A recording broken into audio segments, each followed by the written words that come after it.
Welcome back. In this video series, we are going to look at derivatives from functions and limits. And to get there, we want to actually step back and remember what we talked previously about secant lines and tangent lines. So if you don't remember what those are, quickly look through your notes, do a Google search, and resume the video when you're ready to talk about what these are. And so in your review, you should have come across that a secant line is a line that passes through at least 2 points of a function, and a tangent line is then a line that passes through only 1 point of a function. So it hits it at one place and moves off. And so remember that we can actually get a tangent line from a secant line. And so as an example here, I have the just plain old x squared graph in Desmos, and I have 2 points labeled, so 1, 1, and then the other point that I have is expressed as a, f of a, and then I'm going to use a slider for a.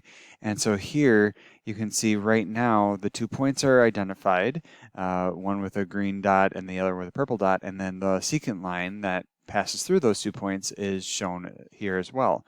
And let's just kind of move this, zoom in a little bit. Maybe out, okay.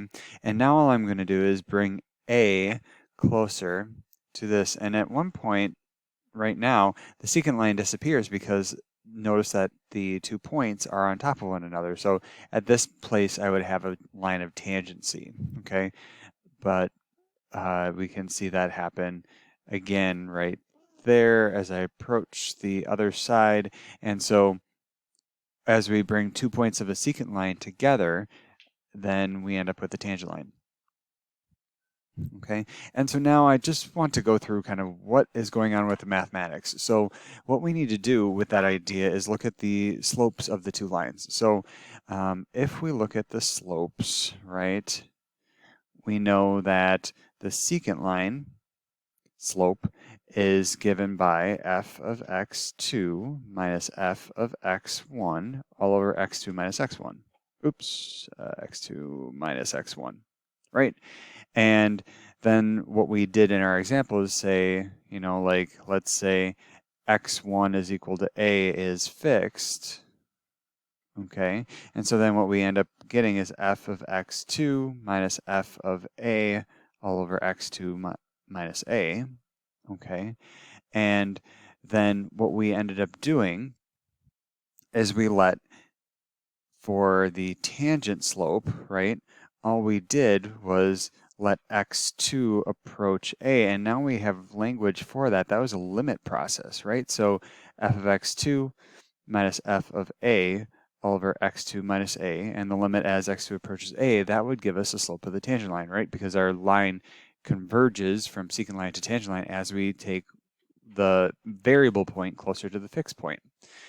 And so here, we can now go through the math. This one I chose the value, so fixing x is equal to 2 versus x is equal to 1. And if we do that, just so our point would be 2, 4, right? X squared. And so now if I want to determine the equation of the tangent line, right, I have a point, I need a slope. So then the slope I could find by doing, limit as x approaches 2, f of x minus f of 2 all over x minus 2, right? So 2 comma f of 2 is the fixed point, and then I'm bringing x closer to that. Okay, and now mathematically, I can just go through limit as x approaches 2, and then I'd get x squared minus 4 in the numerator, and then x minus 2, okay? And we know that this would factor as x minus 2, x plus 2, okay? And so then I could reduce the common factor, and I would get limit as x approaches 2 of x plus 2, and so then I would get a whopping 4. So then my tangent line could be expressed as y minus 4 using point slope form is equal to 4 times x minus 2. And you can rearrange as you wish, okay? So now, another thing that we can do is, if we're looking at this function, right, let's say I'm looking at this point right about here, okay, and we're going to call that a, and then going over, this would be f of a.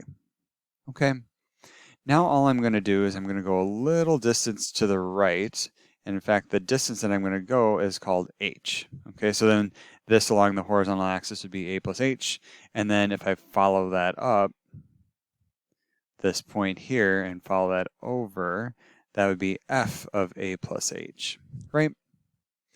And I could construct a secant line and everything, so the secant line would look something like that, right? So that's our secant line.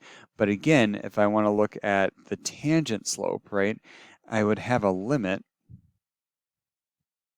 And according to what we saw before, right, I need to leave this as unknown, right? But we would do f of x plus h, or a plus h, minus f of a all over a plus h plus minus a. Okay, and the only question is what is going on with the limit. So normally I would say like x approaches 2, right? But I have different quantities. But what I'm really doing is if I'm bringing the point a plus h comma f of a plus h closer to a, that distance h is decreasing to 0. Okay, so that's going to be my limit. And so carrying that down, h approaches 0, and this would reduce as f of a plus h minus f of a all over h. And this is another definition for the slope of a tangent line. The expression inside, you might recognize that from pre-calculus. That's a difference quotient. And so we will pick up with that here soon. But for now, we're going to see some more applications of this concept of secant and tangent lines in more of a physical context.